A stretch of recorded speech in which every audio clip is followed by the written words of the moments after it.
A listener's note. The following episode contains coarse language, adult themes, and content of a violent and disturbing nature, and may not be suitable for everyone. Listener discretion is advised. In the fall of 2000, in the scenic town of Rocky Mountain House, a road crew was hard at work. They were doing paving in the area, about a 2-hour drive northwest of Calgary.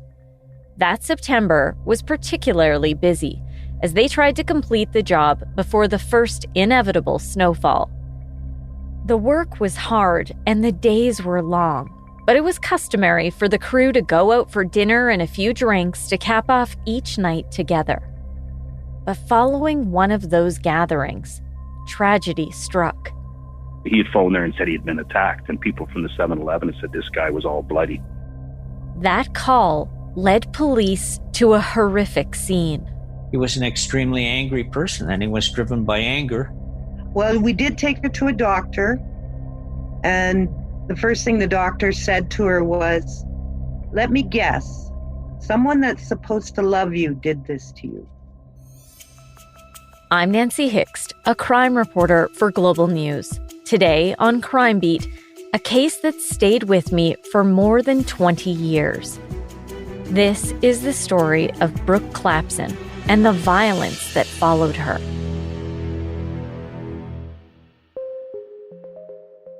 This story begins in Calgary in 1979, when Donna Eaton first became a mom.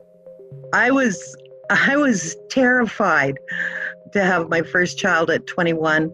She was born by an emergency C-section, and so I was absolutely terrified that something was going to happen to her or something was going to happen to me.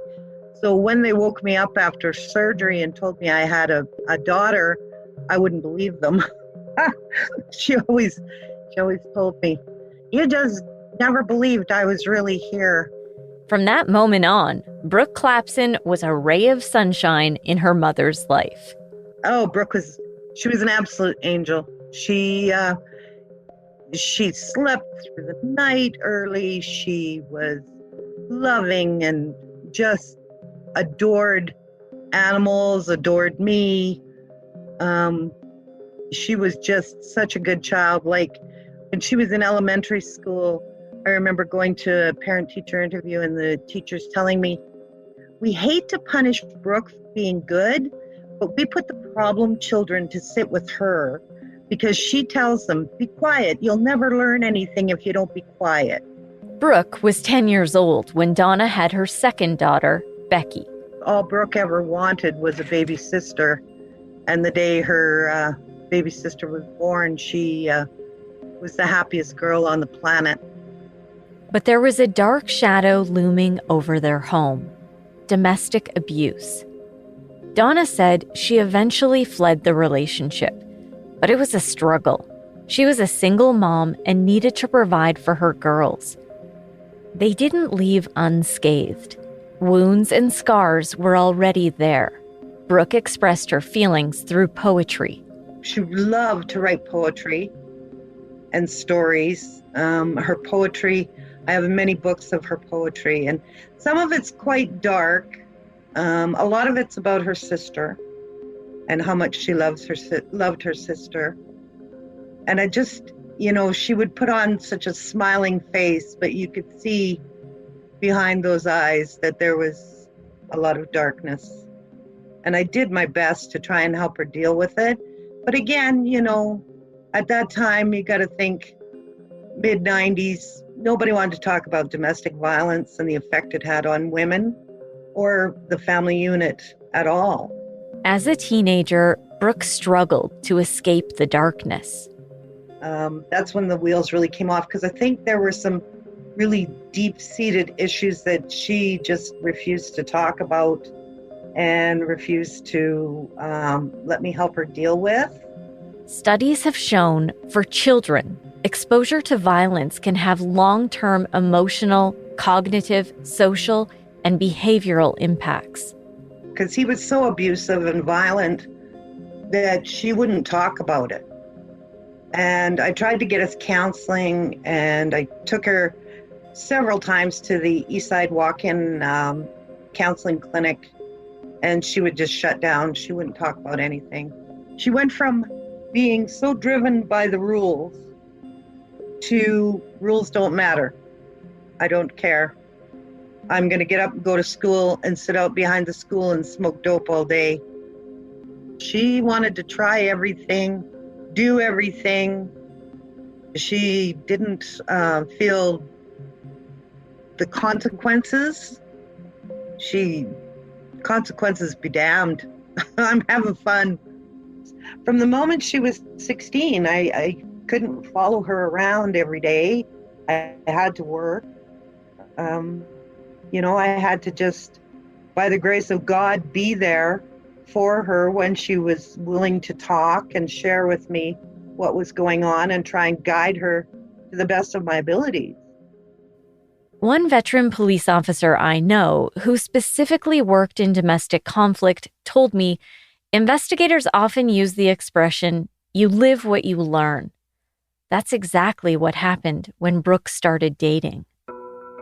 She had quite a parade of young men. She was a beautiful woman, and she had quite a parade of young men interested in her. Unfortunately, like most children from abusive situations, she gravitated towards abusive men, controlling men, boys that would not treat her well. I just was always so concerned for her. Brooke was 17 when one of her friends introduced her to the man who would change her life. His name was Jerime Mallette. I didn't know much about him other than he didn't work, but he always seemed to have money. You have to remember, Donna was a single mom, and Brooke grew up pinching pennies. Yeah, it was trips to the thrift store and trips to Kmart. She always used to say, "Mom, I can't be seen in Kmart." And I said, well, guess what? If someone sees you in Kmart, they're in Kmart too. So it could be your little secret. Jerime Mallette, on the other hand, was 2 years older than Brooke, and he lavished her with things she always dreamed of having. He used to give her gifts of designer clothes and shoes and bags. And I'd be like, "Where'd you get that?" And, "Oh, a friend gave it to me." And I'd be like, "What friend? What's going on? Tell me." It turned out he had money because he was heavily involved in crime. He was a career criminal. He made his living by B&Es and shoplifting and selling drugs. She didn't tell me much about him, I think because of his lifestyle. She knew I wouldn't approve. And so she didn't tell me much about him. Donna said in their first year dating, Jerime encouraged Brooke to skip school. She would take off for days at a time, and she didn't end up graduating. She was over 18. She came and went as she pleased. And, my main focus was to keep my door open for the day that the elevator started to move to the top, and she decided to go back to school. Throughout their 3-year on-again, off-again relationship, Millett was in and out of jail. Court records show that by the late 90s, he was convicted of more than a dozen crimes, mostly property-related offenses, but he also had convictions for assault, breach of probation, and obstructing a peace officer. Donna's worst fears were coming true.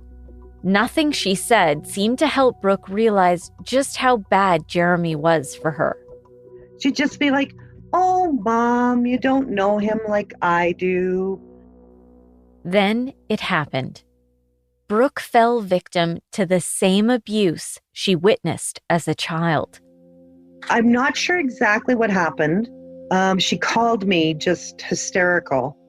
He was really careful. He kicked her mostly in the midriff and in the back. Not a lot of damage to her face at that time. Most abusers won't hit the face because most people can see it. And by this time, he was a well-seasoned abuser. I just said to her, I said, do you want to live like I've been living? You don't want this in your life. And she agreed, and she started moving forward with her life. She got another job. She, was not hanging out with him. He came back to Calgary and went into an anger management program at the Peter Lougheed Hospital. But Jerime wasn't about to give up Brooke. He was obsessed with the telephone. He would phone all hours of the day and night. If he couldn't find her, he would wait outside her work and get on the same bus as her, try and talk to her. Donna said every time Brooke tried to cut contact with Jerime, he did something to manipulate her into taking him back. Well, because then he'd start stalking me or Becky or my mom. Then she kind of would try and smooth the waters and go back to him. She would tell me she'd broken up with him, and then next thing I knew, she would be, taking phone calls from him. It was a very volatile relationship. She would scream at him on the phone like, "Are you stupid? What are you doing? Stop phoning me and bugging me." And next thing I know, she would disappear for a couple of days, and she'd be staying at his place with his mom and his two younger siblings. Brooke felt sorry for Jerime. She told her mom he didn't have a great family life, and she felt she could help him turn his life around. Then comes the last beating that I was aware of. And she was staying with him at his mom's place, and he beat her up again one night. She got away from him and ran to a friend's place, and they told him, "Go on, get out of here." So she came home, and this time he'd really gone after her face. She had black eye, chunks of hair ripped out. I still have the coat that she was wearing. There's a big footprint on the back of the coat. And she told me, she said, "This time, Mom, I'm done. It's over."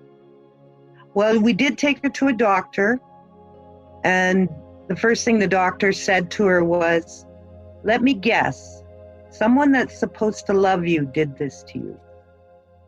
The beating was so severe, Donna took photos, proof of what Jerime did to her. Donna even called police, but when officers arrived, Brooke wasn't willing to talk about what happened. And like most victims, when you're beaten half to death, you feel partially responsible and ashamed. Once again, Jerime Mallette promised he would change. If she would just give him another chance, things would be different this time. "Oh yeah, I love you. I won't ever do this again," and love. That's when Brooke decided it was time for a change. She made a plan with one of her girlfriends to go on an adventure of a lifetime. "Let's go travel Europe, get a job, save some money, we'll go to Europe." And to Brooke, that was very appealing. And that was the reason for the road crew job, was because she was making good money. She had a savings account for the first time in her life. It was flagging on road crews, so when you're going through a construction zone, you see the little flaggers there with the slow sign or the stop sign, or, directing traffic through the construction areas. She found their lifestyle quite appealing because these guys only work seasonally. And when they do work, they make big money. And then they take the winter off and they travel, or they, just hang out, do whatever. She loved it. She loved the freedom. But she did say more than once that she missed us and she couldn't wait to come home to see us. In late summer of 2000, Brooke had a short break between jobs. I'd come home from a camping trip and she was home. And I said, "Oh, you're here." And she said, "Yeah, I'm just passing through. I start this job in Rocky Mountain House. I think it was the Tuesday or Wednesday after the long weekend she was leaving. The night before, she had been out quite late. So I do remember getting up when she came in and saying, okay, well, good luck and I love you and, keep in touch. And she left me a note that morning where they were staying. And I had gotten her a Tell Us Call Me card, and it had something like $100 of long distance on it. And I said, if you need me, call me. If you want to talk to me, call me. Use this card. You can call from anywhere. That week, Brooke began work in Rocky Mountain House. A few weeks later, Brooke's best friend called Donna. She had some bad news to share. Jerime Mallette had somehow tracked Brooke down. She phoned me and she said, he's up there. And I said, he better not be. And she said, oh yeah, he's there. So I called Brooke and I left her a message and she called me back. She said, no, Mom, geez, you worry too much. He's not here, when he was sitting right there, because she knew I was going to give her hell if I had found out he was there. I likely would have gotten in my car and driven up there and gotten her. What Donna didn't know was that Jerime had been there for a few weeks. After he arrived in Rocky Mountain House, Brooke tried to help him by convincing the paving crew to give him a job. Well, he did get on with the crew and promptly hurt his back, so couldn't work, had to sit in the truck. He would listen to the radio conversations between the crew and Brooke and ask these guys, why are you flirting with my girlfriend? Leave my girlfriend alone. So the tension started between him and the crew very, very early after his arrival. Brooke called her mom faithfully every few days, but she never talked about Jerime. Donna didn't think there was anything to worry about. Her daughter sounded happy, if anything, a bit homesick. She says, I really miss you, Mom. I really miss you guys. I said, well, I can't wait for you to come home. I miss you too. And she said, no, I really miss you. And I said, well, what do you think? I miss you too, and I love you, and I want you to come home. She goes, I really love you guys too. And that was our last conversation. In hindsight, Donna knows there was a lot Brooke didn't share. Because she wouldn't tell me what her plans were when she got back to Calgary. So you knew something was up. Yeah, I knew something wasn't right. On September 29th, 2000, RCMP investigator Dave Gravatt got called to Rocky Mountain House. Yeah, Rocky Mountain House, the town itself is fairly big. It was a population, I believe, when I was there last, because I had worked there after. It was a town, I think, about 6,500 people. It was a sort of a hub town for oil and gas and the logging industry. So it was a very, very busy town.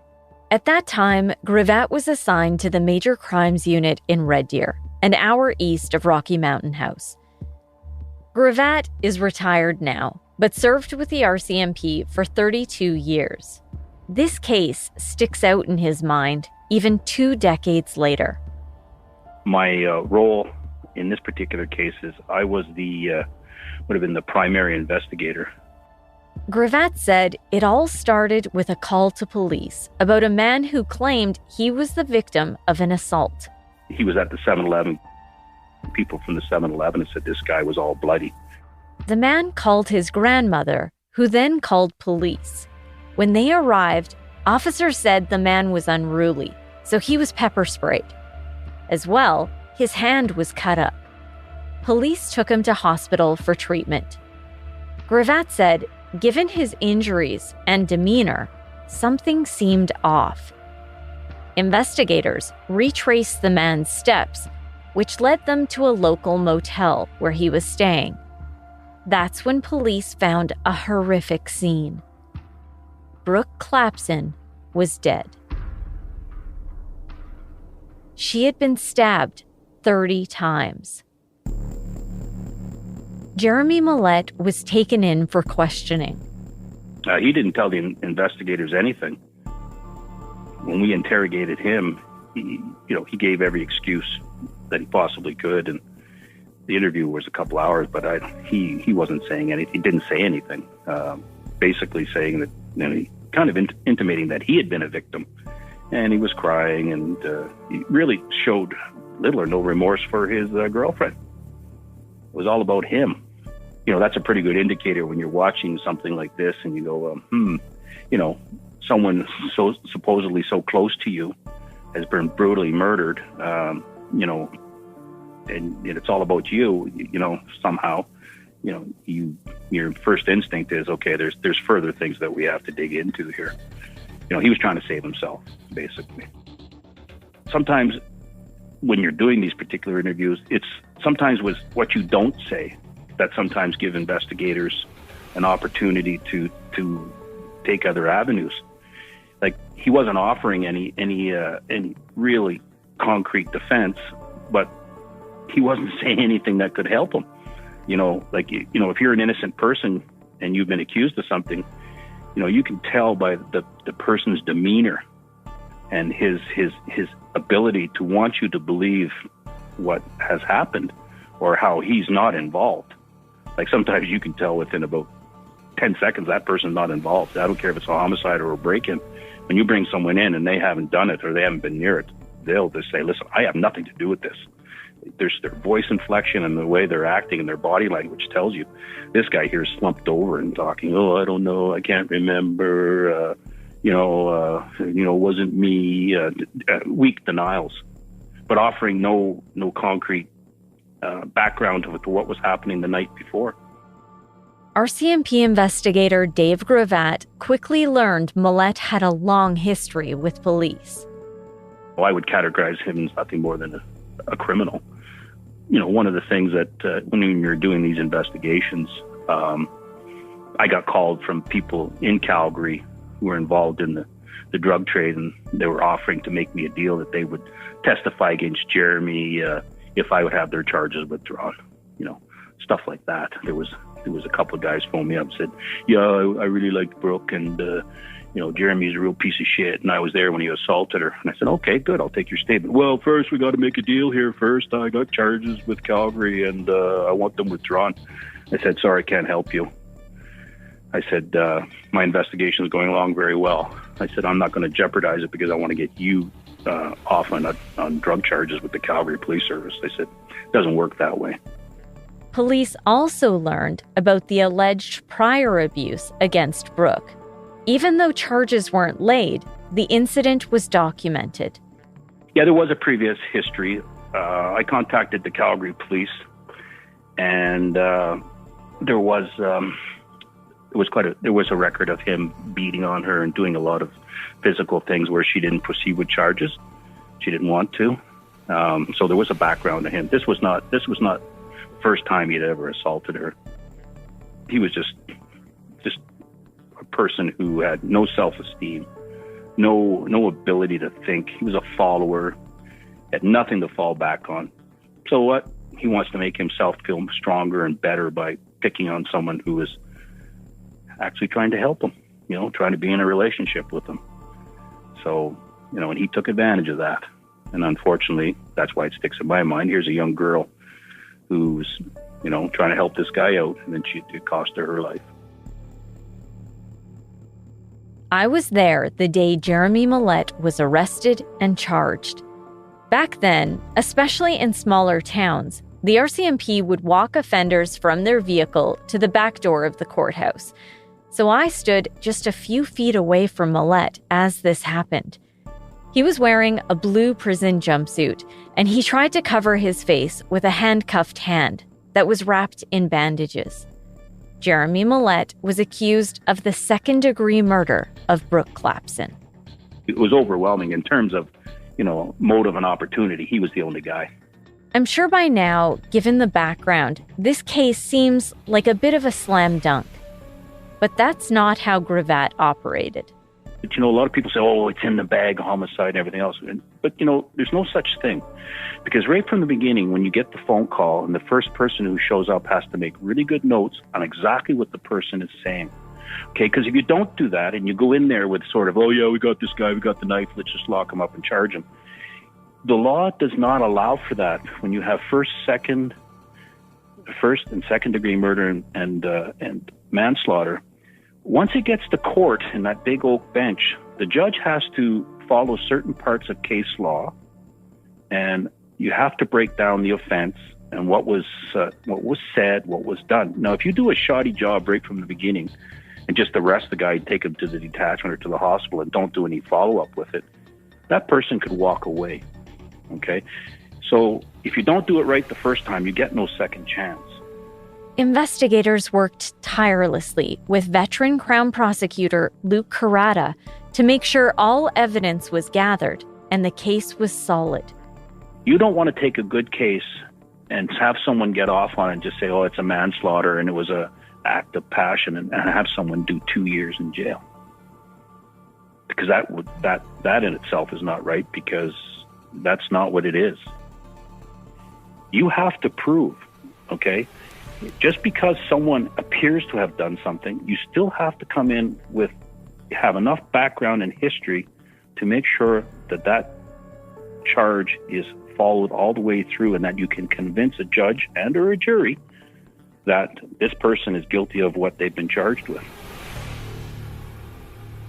The investigation unfolded very quickly, and at the same time police were gathering evidence, Donna Eaton was blindsided. It probably plays through my head at least once a day. I was at work, and the receptionist called me and said, someone's here to see you. And it was like, who is here to see me? She goes to the person, what's your name? And she gave me a name, and I don't remember it now. And I said, I don't know who that is. Have they got the right person? Because I was really busy that day. I was getting ready to go on vacation, and she said, no, they're here, and they said they need to see you. And I was like, oh, for goodness sake. So I went up front, and here's two people standing at the front reception desk. And she said, is there someplace we can talk? And I said, what's wrong with here? And I knew they were cops right away. And the first thing I thought is, oh my gosh, what has Brooke done now? Don't tell me I have to spend my vacation driving up to Rocky to pick her up. And they said, it's about your daughter, Brooke. And I said, oh, I know. And they said, well, we really need to talk to you in private. And I was like, no, you can tell me here. It's fine. They had a couple of chairs in the front reception area, and they sat me down, one on either side of me, which I thought was really weird. And the one officer, the female officer, touched my arm and looked me in the face and said, Brooke is dead. And the first thing that came to mind was, because she had told me on many occasions that she'd almost been hit by cars trying to get around the construction. So my first thought was that she had been hit by a vehicle and killed. And then she said it was her boyfriend. And I looked at her and said, she doesn't have a boyfriend. And the cop said, well, do you know Jerime Mallette? And I went, that rotten rat bastard. He finally got her. I remember it like it happened yesterday. And then I started screaming, I guess. I don't recall much. In a heartbeat, her life was shattered. Gone. Gone. Everything. Hopes, dreams, stability, gone. Brooke, gone. Gone. Just hours later, Donna got another call. It was Jerime Mallette. He called our home from custody. I had just gotten home. It was insanity. There were doors opening and people coming through the doors, and the phone was ringing, and my boyfriend was talking to my stepmom on the phone. Then he hung up and the phone rang, and I saw that on the call display that it was Rocky RCMP. So I picked it up to a click, and I knew it was him. I knew it. Well, what I did was I hung up and I phoned right back to the RCMP station in Rocky, like identified myself. And I said, did he just use the telephone? So what had happened was he had told them that he wanted to call his lawyer. And what they had to do was dial the number, give him the phone, and then leave the room so he could talk to his lawyer. But what he did as soon as they left the room was he hung up and he phoned me. Nancy, the only thing I can, after years of thinking about this, the only thing I can come up with, it was number one, to continue to control. And number two, to let me know that he was still able to get to me. That call has haunted Donna for years, but she had to focus on her family. She had Brooke's little sister, Becky, to worry about. Tell you the second hardest thing of this whole situation was looking my 10-year-old in the face and telling her her sister is dead, and watching her innocence and childhood blow into a million pieces right in front of my eyes. I watched her little face explode into grief and hurt and betrayal. I saw my 10-year-old turn into a 50-year-old right in front of my face. You do put the grieving process aside. And I mean, I had Becky. Becky was only 10. I had to worry about her. I couldn't worry about me.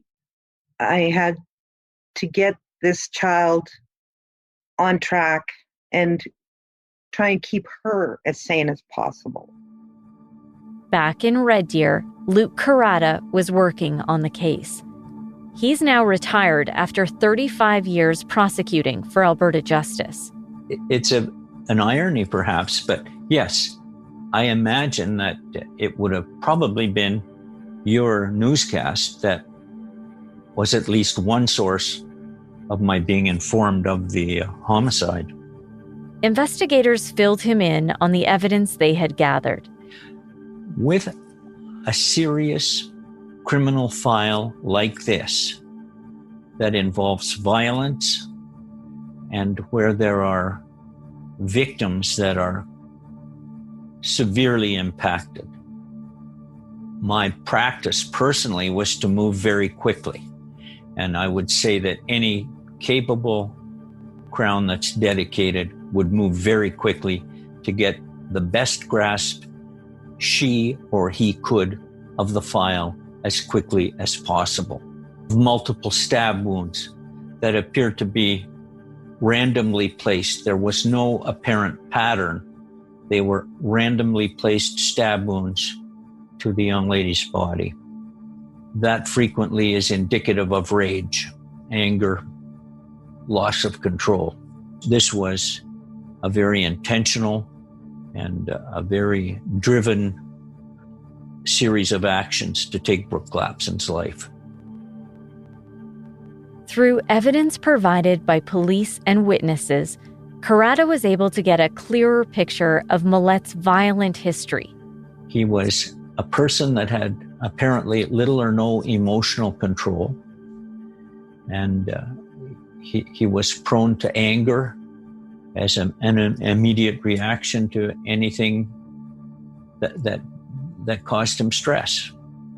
The current information of the time with respect to domestic assaults was that there were 32 incidents of domestic violence on average to a spouse, and particularly the female spouse, before the violence was reported to the police. Given that information, abusive history is pursued because it's highly relevant to the investigation and the prosecution. The history, including the photos of the prior assault on Brooke, became very important. You'll remember Donna said she had a black eye and chunks of her hair ripped out. It was motivated by jealousy and unfounded jealousy, and by anger, and by a lack of personal restraint. In other words, personality deficiencies, immaturity, lack of discipline, much like a spoiled child, to put it in everyday language. She, I think, had concerns about an ongoing relationship. Brooke had concerns about an ongoing relationship with him. I think she had expressed that, and it wasn't that she hated him or anything like that. She just felt that there was a sense of she had a sense of wisdom about the situation, where they should both go about their lives carefully, and so she wasn't opposed to helping him get employment, and I don't think he could get employment in Calgary. So that is why she initiated him coming to the crew, and she thought it would be a good thing for him. And unfortunately, he was as unpopular on the crew as she was popular. Friends and coworkers provided key information about what happened that night, and that was later shared with Brooke's mother. Well, they were at the wrap-up party, the job wrap-up party, and he was acting all jealous and possessive towards Brooke, and Brooke was finally trying to break away from him because she knew she was coming to Calgary, and she knew she wasn't going to continue the relationship once they got back. And he was, the guys were telling him to take off and leave them alone, and he was listening outside the window of the room they were partying in as these guys were calling him a loser and telling her she deserved better than him and what was she doing with him. And he came rushing into the room and grabbed her by the arm and said, "We're leaving." And that's when a couple of these guys jumped up and were going to take him out back and beat the shit out of him for grabbing her and stuff. And once again, she came to his rescue and saved his skin. Told the guys, no, it's okay. I'll leave with him. So she left with him. Even that night, after all he put her through, Brooke gave Jerime the benefit of the doubt. Right until the end, she wanted to help him. When they got back to the hotel room, Millett attacked her. He stabbed her over and over again. He put a knife through her chest, upper extremities, hand, and groin. Some of those stab wounds penetrated her body completely. He continued to pierce the knife through her body, even after she was dead. This evidence was presented at a preliminary inquiry. During a prelim, the prosecution presents a lot of its case, and then a judge decides if there's enough evidence to go to trial. In this case, Mallette was ordered to stand trial for second-degree murder. I had that hope that defense counsel would see the futility of trying to run a trial that would just bring more pain upon the people in Brooke Clapson's world. And so that was my tactic, and it wasn't a secret tactic. I made it clear to defense counsel that was my intention, and it was respected. And the defense counsel, so far as I'm concerned, probably did the most sensible thing that a very capable defense counsel could do. And that was, he proposed a guilty plea.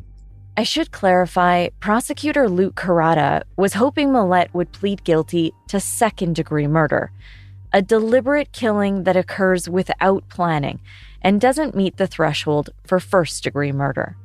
I was absolutely resolved that this was not a manslaughter case. This was not a case where he stumbled along. He was, for example, intoxicated or something of that nature. It was clear that there was a vague intention at the best, and I could prove it, that he came to Rocky Mountain House and to the little world of Brooke Clapson with a hostile, angry animus. Dave Gravatt said he was aligned with Carrata, that this was a clear case of second-degree murder. I remember thinking, and the investigator saying, like, this guy is trouble. Okay.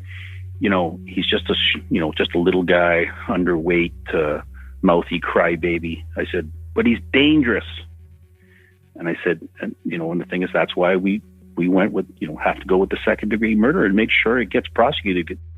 I can't tell you how many hours Luke Carrata and I sat around talking about how we were going to make sure we had everything. Numerous hours we sat there and say, okay, let's make sure, we really want to make sure this is done perfectly, because this guy is dangerous. There's no way in the world that as an investigator or a prosecutor, you want anyone walking away from something where they should be punished. I mean, guy gets a 2 to 4 year manslaughter and then he's out of jail, and then this guy's back out on the street again looking for the next Brooke. Basically, my position when we went to court in the fall of 2001 was that it's clearly a second-degree murder. There's no issue. He's young. He has a minimum 10 years incarceration in which to develop and seek and evolve to being a better human being. And that's exactly how it all unfolded in court. Jerime Mallette admitted to killing Brooke and pleaded guilty to second-degree murder. It was during the court proceedings that I first met Brooke's family. Donna was too upset to do an interview at that time, but I spoke with Brooke's grandmother. She wasn't perfect, who is, but she's a perfect granddaughter, I can honestly say that. He actually killed the one thing that was probably the best thing that ever happened in his life.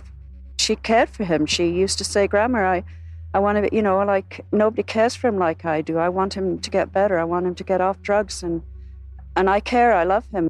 In a statement made through his lawyer, Jerime Mallette apologized to Brooke's family. He hopes one day her family will be able to forgive him. He looked bad, but I'd feel bad too if I was going to prison for life. So whether he was remorseful on his own behalf or on what he did to Brooke.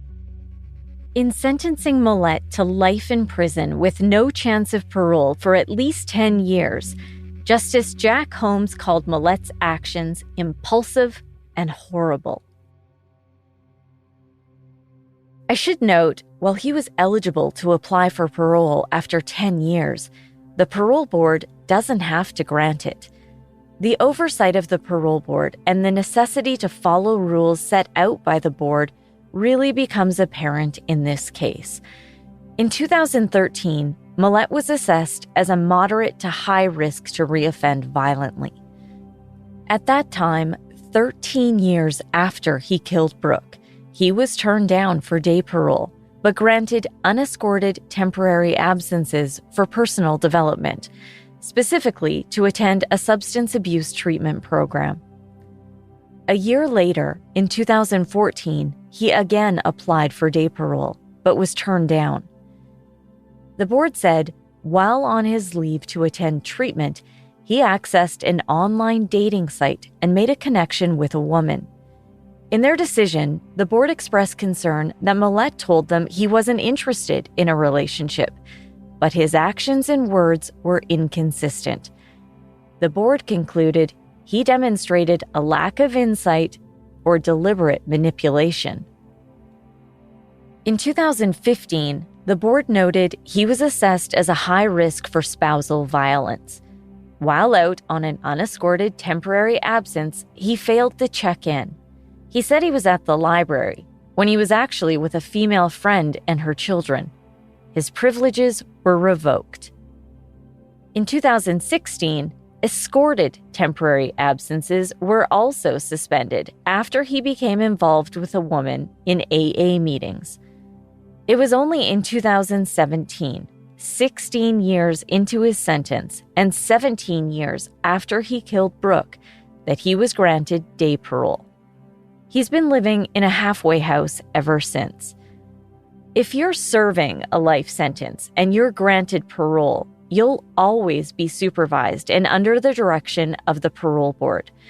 So even if you're out on parole, if you breach your conditions, you could be sent back into custody.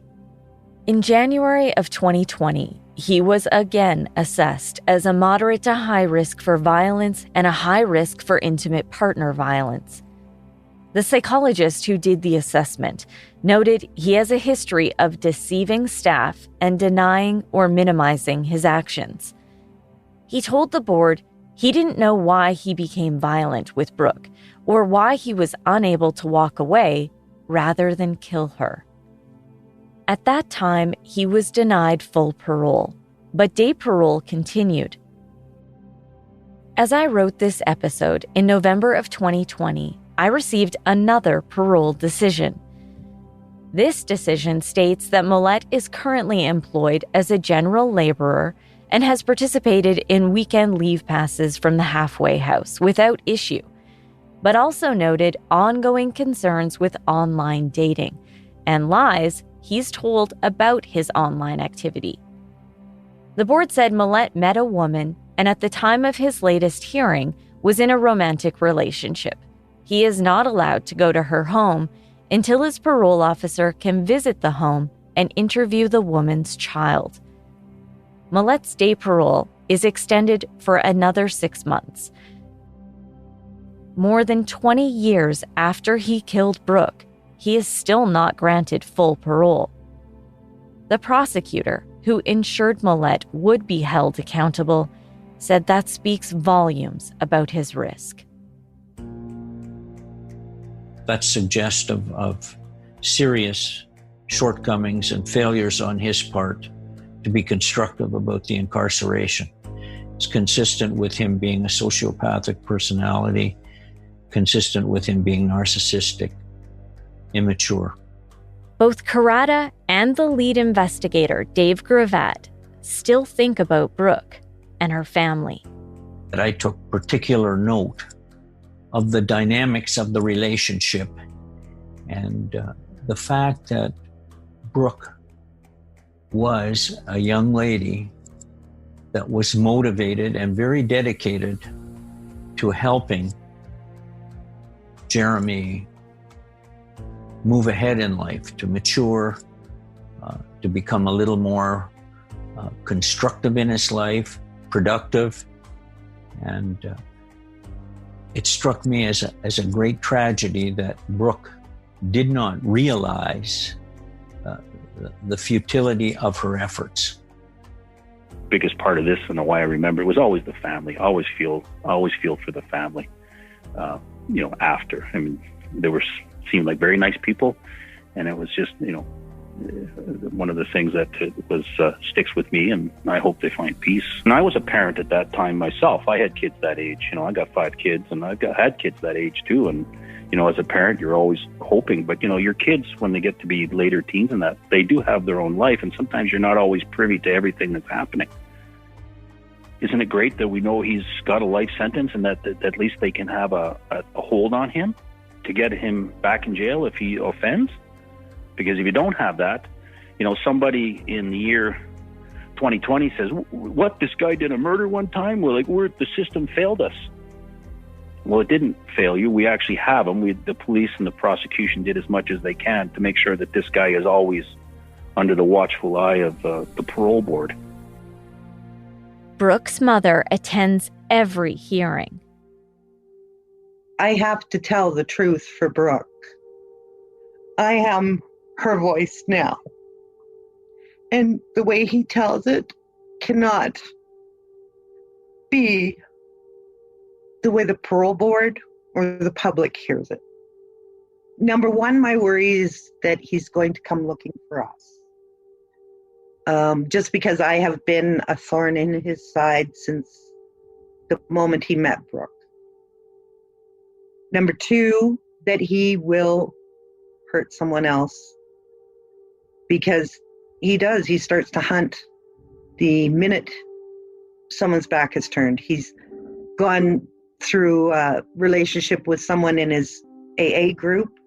He hunts from the moment he's been given an absence. He hops on a computer and hunts, puts on profiles on Plenty of Fish, and he hunts for a new victim immediately. More than 2 decades after her daughter was brutally murdered, Donna Eaton still struggles with the pain and grief of losing Brooke. Like, everyone wants you to get over it, move on. Well, we do move on. But I'm telling you, the system drags you right back in like a tidal wave. Because every time you try to heal, there's a hearing or... Yep. We just get to a place where we're feeling comfortable and we're feeling we're coping well and things are moving. And then bam, he wants out. The statistics on domestic violence are staggering. Most go unreported. If you know someone who is being stalked or abused, don't give up trying to help them. Because the manipulators are so good at keeping the victims within their reach, people assume, well, she must like it, or she wants to be there, or she wouldn't be there. It's not that simple. I remember telling her many times, baby, next time he'll kill you. Don't give him the opportunity. If you're a victim of abuse, there is no doubt it can feel overwhelming, but there is help available. If it doesn't feel right, leave. If for 1 minute there is something that you know is not right, leave. And the most dangerous time is when you are making the break. Be your most diligent when you have finally decided to make the break, because that's when the offender becomes violent and will kill, is when you finally made the break. And that's what people forget, because, okay, she's made the break, she's not going to see him anymore. That's when the abuser becomes the most dangerous, because they know that their victim is getting away. Every day, Donna recalls her last conversation with her daughter. She holds those words dear, as Brooke always knew she was supported and loved. I really love you and I really miss you, and I can't wait to see you again. If I didn't have that to reflect back on, that little conversation of both of us expressing how much we loved each other and how much we missed each other, I really don't think I could have made it this far without her. Because, you know, my relationship with Brooke, I always felt like I was forever giving her shit. I was forever, you know, trying to get her on the right path and angry with her for something. And for our last conversation to be heartfelt and how much we meant to each other really, really holds me up when I need it. Remember Brooke's plan to go on an adventure of a lifetime with her girlfriend after she finished working in Rocky Mountain House? Her mother, sister, and friend still went on that trip.